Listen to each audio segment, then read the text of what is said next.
ఆశీర్వాదం మొదటిగా స్టార్ట్ అవ్వాలంటే ఒక తండ్రి నుంచి స్టార్ట్ అవ్వాలి. ఒక తండ్రి నుంచి స్టార్ట్ అవుతేనే అది పాస్ అవుతుంది. ఒక తండ్రి నుంచి స్టార్ట్ అవుతేనే అది పాస్ అవుతుంది. మీకు ఒక చిన్న క్లిప్ని చూపిస్తాను నేను.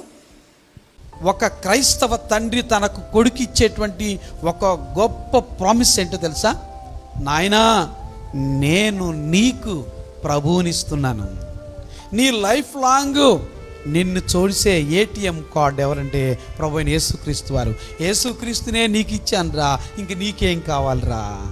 ఆలోచించండి కదా. మా నాన్న నాకు యేసుక్రీస్తుని ఇచ్చాడు కనుక ఆ యేసుక్రీస్తు ఈరోజున నన్ను ఎంతో మంచిగా పోషిస్తున్నాడు. నేను కూడా నా కొడుకు యేసుక్రీస్తును మాత్రమే ఇవ్వగలిగాను.